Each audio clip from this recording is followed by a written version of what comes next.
Bonjour et bienvenue. La sécurité au travail, ce n'est vraiment pas une question de chance, c'est avant tout une question de conception. Aujourd'hui, on va décortiquer ensemble le plan directeur du système français de sauveteurs secouristes du travail, qu'on appelle SST.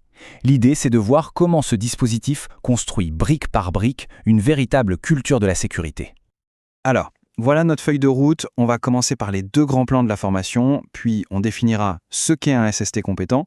On regardera ensuite les règles du jeu, la boîte à outils du formateur, comment maîtriser les gestes techniques et la pédagogie, et on terminera par les questions-réponses les plus courantes.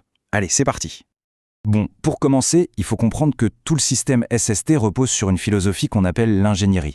C'est un mot un peu technique, mais l'idée derrière est simple. S'assurer que la formation n'est pas juste une formalité à cocher, mais une vraie construction, solide et bien pensée. Et cette ingénierie, elle se décline en deux volets bien distincts. D'un côté, il y a l'ingénierie de formation. C'est le plan d'architecte, la vue d'ensemble. On se pose des grandes questions. Pourquoi on forme? Quoi on enseigne? Et pour qui? C'est stratégique. De l'autre côté, on a l'ingénierie pédagogique. Ça, c'est le plan d'action sur le terrain. La question, c'est comment on forme? Avec quelles méthodes? Quels outils? Pour que ça soit vraiment efficace. En fait, les deux sont les deux faces d'une même pièce. Ok, maintenant, venons-en au cœur du sujet. Le but de tout ça, ce n'est pas simplement d'accumuler des savoirs. C'est de construire ce qu'on appelle une compétence. C'est un mot qu'on entend partout, mais voyons un peu comment le système SST le rend très concret. Voilà la définition officielle. Et il y a un mot qui change tout ici, c'est agir efficacement. Une compétence, ce n'est pas ce qu'on sait dans sa tête, c'est ce qu'on est capable de faire, concrètement, quand il le faut. C'est toute la différence entre connaître la théorie du massage cardiaque et savoir le pratiquer, pour de vrai, sur une victime. Mais alors, comment on évalue ça de manière juste et objective? Eh bien, le système est assez malin. Il décompose tout en 3 niveaux observables. D'abord, les capacités. Ce sont les grandes actions attendues, comme protéger ou secourir. Ensuite, les critères, qui viennent préciser la qualité attendue pour cette action. Et enfin, les indicateurs. C'est la preuve concrète, le truc qu'on peut voir, qui montre que la compétence est vraiment maîtrisée. Grâce à ça, l'évaluation est la même pour tout le monde, partout en France. Toute construction qui se respecte a besoin de fondations solides, d'un règlement qui s'applique à tout le monde. Pour le SST, ce règlement, c'est le fameux document de référence. C'est vraiment la pierre angulaire de tout le système. Ce document est absolument crucial parce qu'il garantit que tout le monde parle le même langage. Il rappelle ce double objectif super important du SST. Oui, intervenir en cas d'accident, mais aussi, et c'est essentiel, agir en amont comme agent de prévention. Il structure aussi toute la filière, du secouriste de base jusqu'au formateur de formateurs, et il fixe les règles pour la certification, y compris cette obligation de maintien et d'actualisation des compétences, le MAC. On a vu les fondations, le règlement, maintenant passons au concret. L'architecte a ses plans, mais le constructeur, lui, a besoin d'outils. Voyons un peu ce qu'il y a dans la boîte à outils du formateur SST. Et cette boîte à outils, elle est bien fournie. On a d'abord le manuel du formateur, c'est un peu la Bible, avec tout le contenu technique et pédagogique.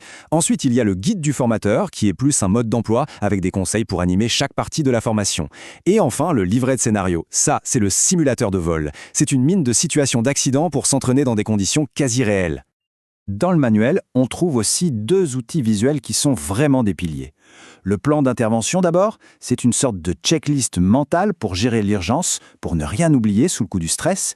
Et puis, il y a le plan d'action-prévention, le PAP, qui est une grille d'analyse pour aider à repérer et signaler un danger avant que l'accident n'arrive. D'accord, on a les règles, on a les outils, mais comment s'assurer que les gestes qui sauvent sont faits à la perfection et surtout qu'ils sont bien enseignés? C'est là qu'interviennent deux guides absolument centraux. Le système fait une distinction très claire entre le quoi et le comment. Le guide des données techniques, c'est le quoi. Il décrit chaque geste de secours avec une précision d'horloger. C'est la référence. Et le guide des techniques pédagogiques, c'est le comment. Lui, il se concentre sur la manière d'enseigner, pour que la formation soit active, engageante et pas juste un long monologue. Et ce comment, il est structuré autour d'un rythme en 3 temps qui est vraiment la marque de fabrique du SST. D'abord, la découverte. On part d'un cas concret, d'une situation, pour faire réfléchir. Ensuite, l'apprentissage. Là, le formateur intervient, il apporte la connaissance, il montre le bon geste. Et enfin, l'application. C'est le moment de pratiquer, de mettre en œuvre dans une simulation. Ce cycle, c'est ce qui permet d'ancrer les compétences pour de bon. Évidemment, aucun plan, aussi parfait soit-il, ne peut anticiper toutes les situations. Et c'est là qu'un dernier document entre en jeu, la foire aux questions, ou FAQ. C'est un document vivant qui fait le pont entre la belle théorie et les complexités du terrain. Et parmi ces questions du terrain, il y en a une qui revient tout le temps et qui est cruciale, c'est celle de la responsabilité légale. Qu'est-ce qui se passe si une intervention se passe mal? Qui est responsable? C'est une vraie source d'inquiétude. Et c'est légitime. Eh bien, la FAQ, elle apporte une réponse très claire. Elle vient sécuriser tout le monde en définissant le périmètre d'action. Par exemple, elle dit noir sur blanc qu'un SST ne doit jamais administrer de médicaments. En posant ces limites claires, elle protège juridiquement le secouriste qui a agi de bonne foi en suivant ce qu'il a appris. Autre question, cette fois plus administrative, mais tout aussi importante pour les entreprises. Que fait-on si un certificat arrive à expiration et que la date de recyclage est dépassée ?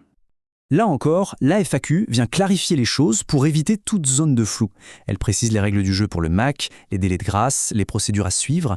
C'est ce qui assure que le niveau de compétence générale reste élevé et que le système garde toute sa crédibilité sur le long terme. Alors pour résumer tout ça, ce qu'il faut vraiment retenir, c'est que le dispositif SST n'est pas juste un empilement de documents. C'est un vrai système, pensé comme une architecture cohérente.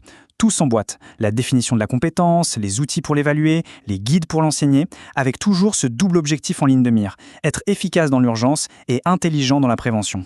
Et tout ça, finalement, nous amène à une question de fond. Une question que chaque entreprise devrait se poser. Est-ce que la sécurité est juste vue comme une obligation de réagir quand un accident survient ? Ou est-ce qu'elle est pensée comme un investissement stratégique, pour concevoir activement un environnement de travail qui est fondamentalement plus sûr ? Toute la philosophie du SST nous pousse vers cette deuxième vision.